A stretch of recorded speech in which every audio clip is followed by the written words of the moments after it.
So I was browsing the interwebs, came on GameSpot, saw this article about empathy regarding layoffs in the gaming industry. So the gist of the article is pretty much as you expect. They're saying that gamers don't seem to care that much about the layoffs. We don't seem to care about the human cost of it, and we're more interested in the game itself. And then, scrolling down the comments, I saw this little retard. When I came across the response, the thoughts, or lack thereof, of a brain-dead, thoroughly indoctrinated, brainwashed Wokist. So this is what he says. He's quoting the GameSpot article right now. Lack of empathy about layoffs, and then this is what he's saying. Yes, but gamers are an idiot bunch who think they are smart because they can beat a game, which is made for you to beat it. Also, most of our community call having women and alphabet people in gaming as a woke thing. They aren't capable of being kind or at least human in most cases. Empathy and intelligence are not common traits in gamers, sadly. The solution or the pushback will not come from the community. Before we get into it, to use a fighting game analogy, people like this woke retard here, this is an attack that he's launching against you. He wants you to respond in a way that is predictable to him. And in fighting games, you never do what your opponent wants you to do. So it doesn't mean that you have to sit there and block forever, because that's what some people do. They immediately go on the defensive, because to outsiders looking on, they'll just see you perpetually defending and never actually going on the offense, and it makes this retard look strong. Some people will also say that you should ignore it, quote unquote, be the bigger person. But that has the same effect as just blocking continuously, because people say, well, why aren't you countering his arguments? Is it that you have no answer? Funny enough, I made a video recently about how people who often resort to "you're hateful," they themselves are filled with hate and vitriol. And they're the ones who are quick to say you are hateful. And this is also why I don't think you should or we should be afraid of being hateful, because the people who would want to instill that fear in you themselves don't have that fear. So if you allow them to change your mind and think how they want you to think, so you're doing what your opponent wants you to do, you are operating at a massive disadvantage. So I don't care if people say I'm hateful. Even if I'm hateful, so alright, so be it. I'm hateful because I think something is there's absolutely no redeeming quality in it. The only way you can change my mind is to prove that there is redeeming qualities. Otherwise, your local attacks and insults mean nothing. So let's come back to this now. Gamers are an idiot bunch who think they are smart because they can beat a game, which is made for you to beat it. So to this woke retard, I would have a question. How can you say, or how can you evaluate that a student is smart? It's because they do well on tests, right? But tests are not created for the students to fail. They are created so that if the students are smart enough, if they have the competency required, they can pass. In other words, they can beat the test. But since every test needs to be set in a way that the students can quote unquote beat it, does it therefore mean that you cannot say that a student is smart? So someone will get 0 on a test, another person get 100. No cheating involved, just straight brain power. And you can't say the student who get 100 is smart because the test is made for students to pass if they have the ability. Same thing with games. They are made for you to beat it if you have the ability. There are no doubt some games that I can't beat. And there are some games that plenty of games that other people can't beat. I see the Wokist, they have this tendency. I noticed it with when they try to defend some weird sexual agenda. They will use an analogy that seemingly makes sense only if you restrict it to that very specific example and nothing else. So for example, all Wokists, and right now many non-Wokists as well, but it started off with the Wokists, they support funny man.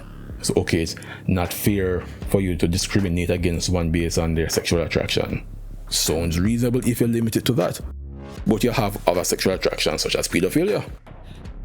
So if I were to use that same approach, then does it not mean that I would need to normalize pedophilia now?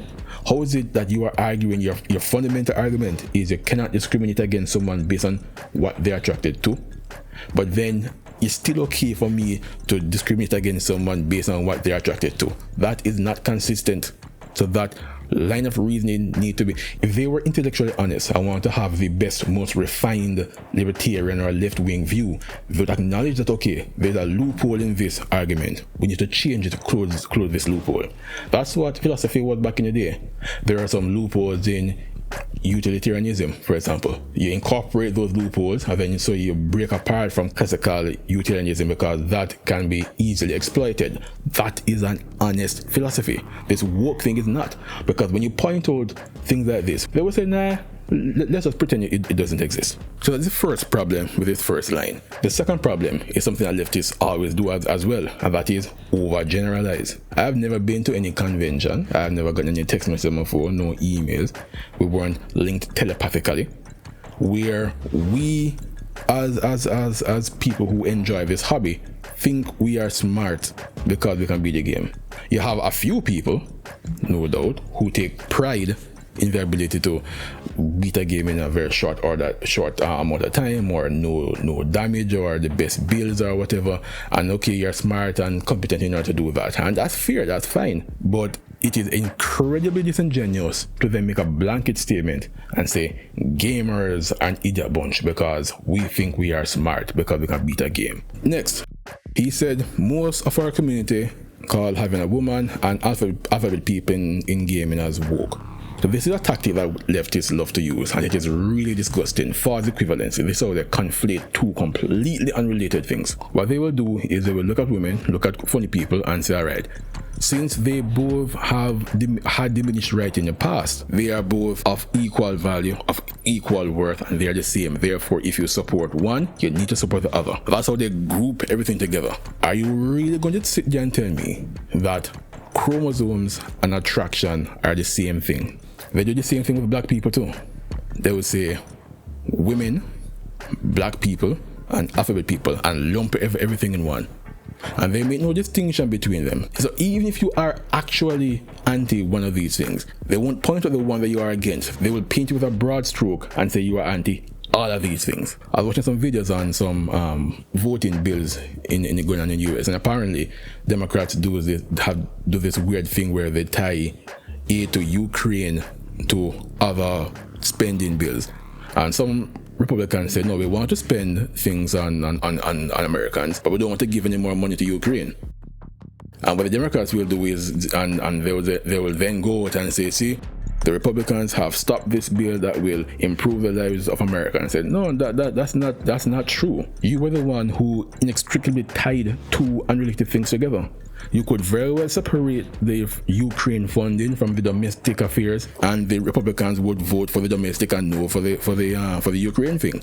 Same thing here with this concept. If they were to separate these things, then you can have people who are okay with women, okay with black people, not okay with funny people. But no, they group everything together. So if you're against funny people, then you're against everything else. And this runs into problem once you go overseas, because, for example, I'm not an American. So if I was white, then yes, they would be able to paint me with all three, but I'm not white. So the best they can do is paint me with two. And see, it's because they combine both of them why he's able to make this very dishonest argument. Because nobody is saying that inherently just having female character in the game is woke. Nobody is saying that. That has never been a thing. Now, having alphabet is woke. Yes. That's because that is being pushed by one party. But what's particularly disgusting about this is some of them don't realize that what they advocate is political. This is like, for example, let's just say that liberals want pedophilia to be normalized, right? And there's a game that pushes pedophilia in it. You would then say, okay, this is a political propaganda because it's not normal. Not everyone agrees with this. But those who are so entrenched in that ideology, they will say, no, it's not propaganda. It is a human right. It's what everybody's supposed to do. So yes, having alphabet people in gaming is a woke thing, because pandering to this abnormality is something that wokists do. Now, their campaign has been very, very effective to the point where a lot of non-wokists have been indoctrinated and support this nonsense. But regardless, it is still a woke thing. And there's a saying that he who controls the keys to kingdom controls humanity, or something along those lines. And what the Wokists have done is they've assumed control of the keys of the kingdom and put it firmly in the HIV-infested cesspool of alphabet. Jesus Christ! So, if you do not support alphabet, then you are not a good person, you are not kind, you are not human, as this retard just said. And I've made a point before. I think in the very same video about hate, there can be a racist out there, someone who hates me just because I'm black, no other reason, not because I have views I don't like, not because I do anything they don't like, just because I'm black. But that person, even though he will be unkind to me, does not mean that he is unkind to everyone else around him. He could be a wonderful father to his children, wonderful husband to his wife, wonderful brother, wonderful cousin. So is it fair to completely judge someone's character based on one thought process? Now, thought process is different from action. So if someone goes and actually does something like kill a bunch of people, then yes, it's less likely that they will be kind in other aspects of their life. But if it's just a thought process, you could have this thought process and still have admirable qualities elsewhere. This is one thing that Wokists don't do. They don't allow you to be anything beyond your lack of support for basically funny people, really, and their woke agenda. And then we have this now. Empathy and intelligence are not common traits in gamers. The irony. This is true for Wokists. Empathy and intelligence are not common traits in Wokists, because they will claim themselves to be empathetic and caring. And as this retard just did, they will baselessly, relentlessly, wrongfully accuse you and feel no remorse in doing it. And they won't even reflect on the thing that they are saying to say, well, man, this doesn't make any sense, because they're filled with righteous indignation. You see, the reason why they like to point at you and say you're hateful, because they're hateful, but they don't want to admit it. And so if they can hide behind the reason of their hateful, their hatred is virtuous, they're hating for the right reason, then it allows them to display that hatred, vomit out that hatred onto the world, and be able to sleep at night. So you see, this is a level of retardation one needs in order to be woke.